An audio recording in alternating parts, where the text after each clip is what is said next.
Kemudian pemerintah mendorong agar kehidupan berjalan ke arah normal sambil memperhatikan data dan fakta yang terjadi di lapangan. Dan data yang terjadi di lapangan ini pemerintah akan satu data, yaitu dengan koordinasi dengan BNPB, Bappenas, dan data akhir berada di BNPB. Seluruh data nanti akan dikumpulkan di BNPB. Kemudian pemerintah juga akan mendorong apabila kita mendorong untuk direspons oleh masyarakat, maka tentu kita mendorong bahwa kriterianya adalah penurunan daripada tingkat infeksi dan kematian akibat COVID-19, kemudian mendorong pemulihan ekonomi dengan pembukaan kegiatan atau penyesuaian kegiatan ekonomi setelah kurva melandai, dan melakukan kegiatan berbasis dorongan fiskal dan moneter sehingga diharapkan bisa keluar dari resesi ekonomi. Pemerintah mendesain program bersamaan dalam rangka pemulihan ekonomi, yaitu penyesuaian COVID-19 secara bertahap dengan untuk setiap fase pembukaan ekonomi. Kemudian juga dalam program bersamaan adalah telah menyiapkan pemulihan ekonomi nasional atau program PEN sesuai dengan PP 23 2020. Kemudian tahapan-tahapan tersebut memperhatikan dimensi kesehatan, yaitu perkembangan penyakit, pengawasan virus, kapasitas layanan kesehatan, dan dimensi kesiapan sosial ekonomi, protokol-protokol untuk setiap sektor, wilayah, dan transportasi yang terintegrasi dengan yang lainnya. Jadi protokol-protokol itu berbagai sektor telah menyiapkan protokolnya.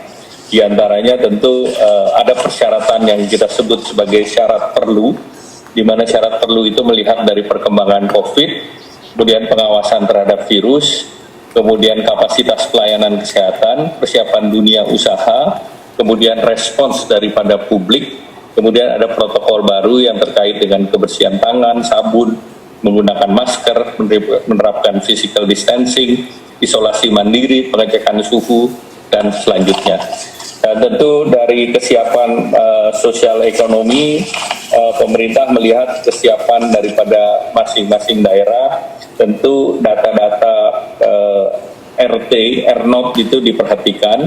Di Jawa terlihat tren di Jawa Tengah, di Bali, DKI, dan DIY trennya sudah menurun dan relatif bisa turun di bawah 1 di dalam tracking dalam 3 bulan terakhir.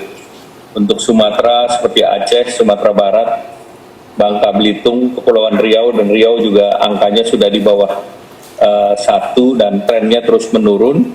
Demikian pula di beberapa daerah di Sulawesi, dan yaitu Sulawesi Barat, Sulawesi Tengah, kemudian Kalimantan Timur, Kalimantan Utara, dan Kalimantan Barat. Nah, kemudian terkait dengan protokol-protokol yang sudah ada, itu adalah secara umum Kemenkes sudah menyiapkan protokol yang secara umum mengatur tentang aturan tempat kerja, aturan bagi pekerja, kemudian juga koordinasi tempat kerja dan pemerintah daerah. Di sektor industri juga sudah ada edarannya terkait dengan kawasan industri, pekerja, dan panduan social distancing. Dan industri memang menjadi salah satu sektor yang dibuka sejak awal di dalam Permenkes. Kemudian yang akan juga dipersiapkan adalah di sektor pariwisata, di mana mengatur nanti SOP mengenai hotel, kemudian restoran, dan sebagainya dengan kapasitas yang dibatasi. Kemudian sektor perhubungan ini sudah dijalankan, kemudian sektor perdagangan terkait dengan pasar tradisional, kemudian aturan untuk konsumen dan waktu operasional. Memang dari hasil pembicaraan dengan para gubernur, yang menjadi titik krisis rawan adalah terkait dengan pengaturan pasar tradisional. Kemudian tentunya berdasarkan indikator daerah-daerah, perkembangan kasus yang ada, ini pemerintah juga menyiapkan sektor-sektor seperti manufaktur, kemudian sektor dari perkebunan yang selama ini terus berjalan, kemudian sektor pertambangan itu juga yang memang jauh dari masyarakat, kemudian sektor pertanian yang kemarin juga sedang melakukan panen sampai saat sekarang. Nah, ini adalah sektor-sektor yang masih bisa beraktivitas dan tentunya nanti dengan BNPB akan terus dikoordinasikan.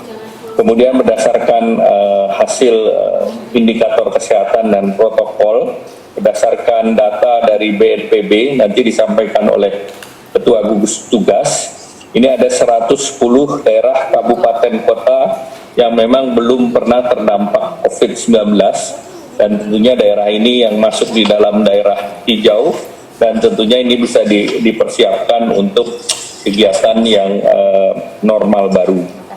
Kemudian berdasarkan data R0 dari Bappenas, beberapa daerah sudah terindikasi siap, yaitu Aceh, Riau, Kaltara, Maluku, Jambi, DKI sesudah tanggal 4 Juni nanti, kemudian juga Jawa Barat ada beberapa daerah, Jawa Barat PSBB-nya sampai tanggal 29 Mei, dan tentunya keseluruhan daerah nanti akan mengikuti koordinasi dengan BNPB.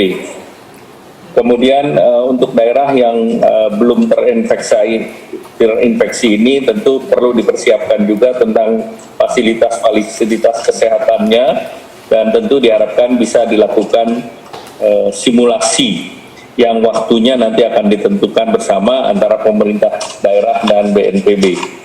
Kemudian untuk daerah yang kurang RT-nya kurang dari 1, tentunya kepala daerah dan Forminda diharapkan bisa juga melakukan koordinasi dan menyusun protokol untuk uji coba di lapangan sebelum membuka kegiatan, dan prasyarat kesehatan yang dikoordinasikan dan oleh Menteri Kesehatan Gugus Tugas menjadi prasyarat mutlak. Dan berikutnya tentu prakondisi dengan masyarakat perlu disiapkan agar masyarakat betul-betul bisa menjaga kedisiplinannya dan sesuai arahan Bapak Presiden nanti dari Polri dan dari TNI akan mengawal di tempat-tempat dan mengordinasikan di tempat-tempat keramaian sehingga di tempat-tempat tersebut bisa dijaga disiplin daripada masyarakat sehingga tidak ataupun dijaga agar tidak terjadi secondary wave, karena kalau terjadi secondary wave maka kegiatan akan dihentikan kembali dan juga nanti kegiatan pun akan terganggu kembali.